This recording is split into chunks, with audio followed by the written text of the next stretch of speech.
Imagine maintenant que tu te fasses virer de ton entreprise.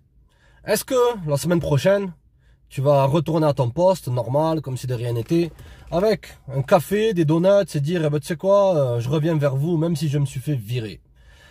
Ce qu'il faut que vous compreniez, les mecs, c'est que le silence radio, c'est la seule solution qui existe. Surtout lorsque tu t'es fait larguer par une meuf. Et ça va arriver de plus en plus. De plus en plus, tu vas avoir des mecs qui vont se faire larguer du jour au lendemain. Parce que bien sûr, le mec, il a montré des faiblesses, le mec, il a été beaucoup plus focalisé sur la relation que la meuf, et il va commencer à avoir une pensée comme quoi, peut-être au bout de 2 mois, enfin même pas, 2 semaines, 1 semaine, il va commencer à dire, tu sais, mon vieux t-shirt, là, attends, j'ai pas de t-shirt là à te montrer, mon vieux t-shirt, avec lequel je pourrais même pas faire la serpillière, ou mon stylo bic, ou ma paire de lunettes que j'ai oublié chez la meuf, ben je vais la recontacter, soi-disant, pour récupérer mon t-shirt, ou sinon parce que c'est son anniversaire, tu sais, je vais la recontacter. Fais jamais ça de ta vie, gros.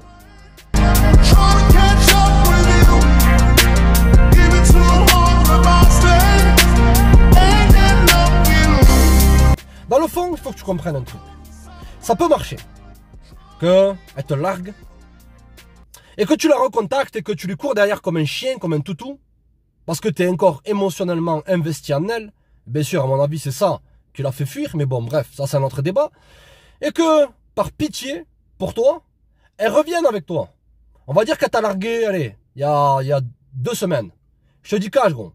98% du temps, il y avait un autre mec qui était aligné. Donc elle va entamer une relation avec lui. Mais, toi, lorsque tu viens, surtout lorsqu'elle a un peu d'émotion pour toi, tu vois, qu'il y a un peu de... Voilà, t'as passé des moments avec elle, des voyages, bien sûr, t'as tout payé comme un gros bêta bolos, mais bon, bref. Il y avait quand même, elle savait qu'elle pouvait t'utiliser. Tu vois? Tu vas la recontacter et par pitié, elle va revenir avec toi. Je vais te raconter un truc qui s'est passé dans mon life et pourquoi il faut jamais que tu craques. D'accord? Parce que comme je t'ai dit, avant que je te fasse un peu ce story time, un mode youtubeur, aujourd'hui les gars, on va parler du story time que j'ai eu. C'est bolos, mais bon, bref.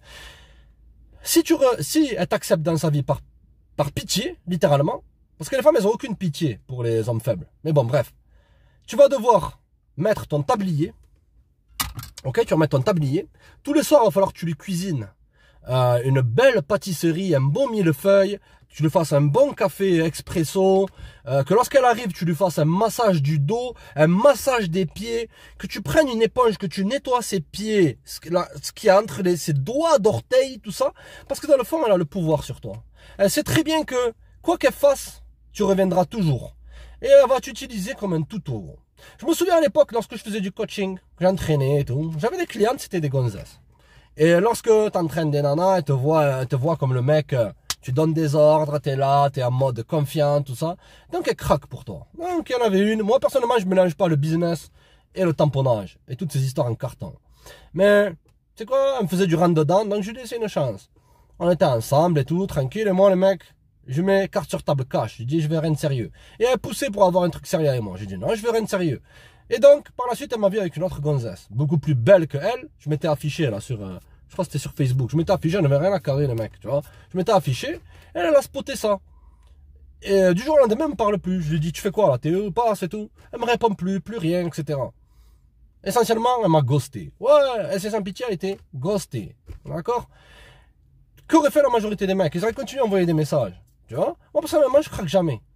Et ce type de nana-là, lorsque tu réagis pas, qu'est-ce qui s'est passé? Ding dong. Elle est revenue au bout de 4 semaines et demie. J'ai regardé son message, c'est moi qui n'ai pas répondu. J'avais perdu de l'intérêt. Parce que moi, contrairement au bêta bolos ou aux nanas, je suis pas attiré par l'incertitude. Je suis attiré par la certitude. Ok? Les nanas, ce qu'elles veulent, c'est l'incertitude. Lorsque toi, tu trouves un prétexte. Parce que dans le fond, pas se voiler la face. Pourquoi tu la recontactes? Tu trouves ce prétexte-là de casser le silence radio, entre guillemets. Même si tu devrais jamais revenir avec ton ex. Mais bon, l'abonné Patreon qui m'envoie ce message-là, il est dans un état où c'est que il n'est pas dans une attitude où c'est absolument non, c'est sans pitié, vas-y, je veux ça, je veux pas retrouver ma dignité, aller de l'avant, me servir de ces éléments-là pour attirer une nana encore mieux, non, je veux la récupérer. Je suis là pour te donner ce que tu veux, d'accord? Dans le fond, si tu la recontactes, c'est que tu as peur qu'elle ne revienne pas.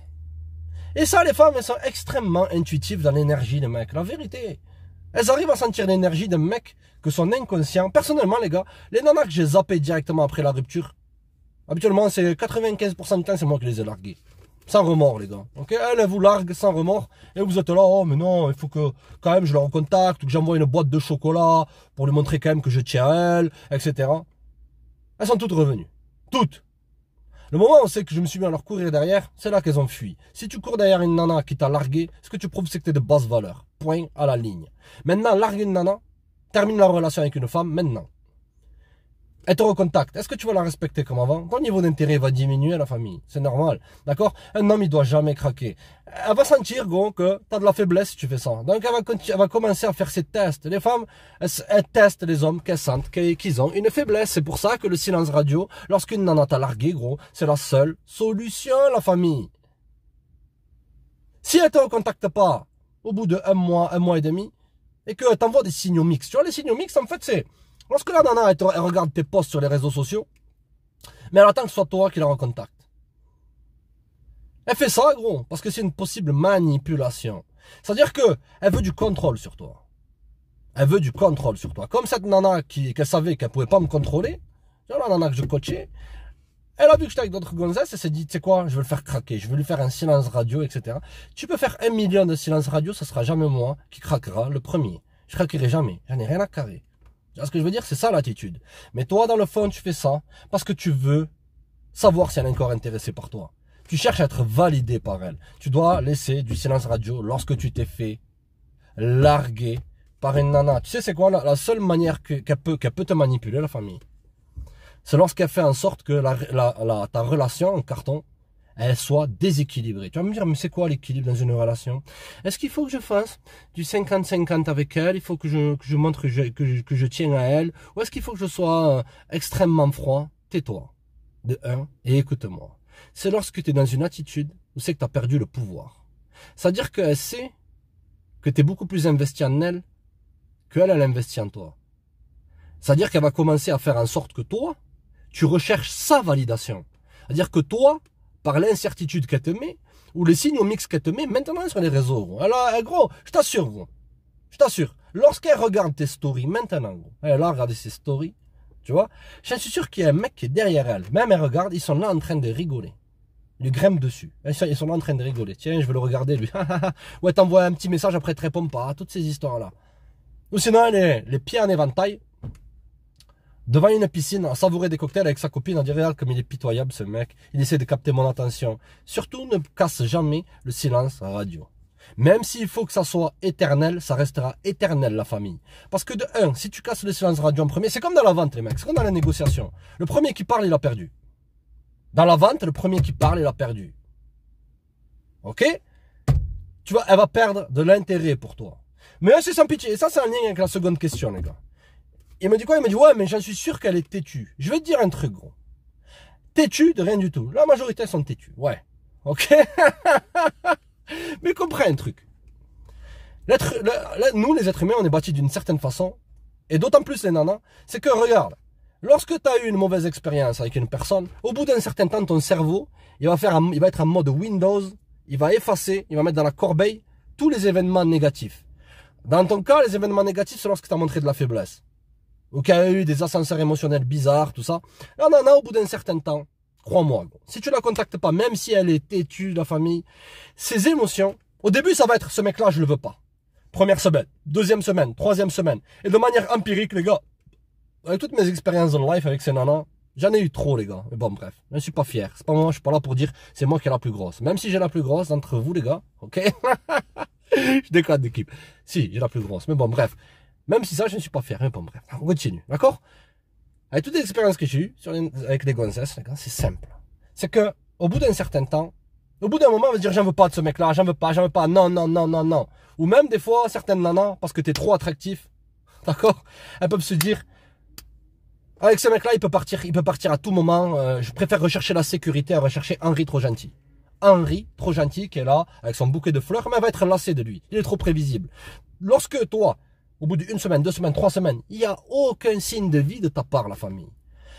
Même si elle est têtue comme une mule, même si elle est têtue comme assez sans pitié, gros, la femme, elle est bâtie d'une certaine façon que les femmes, elles sont émotives. Au début, je ne le veux pas, ce mec-là, puis ça va devenir...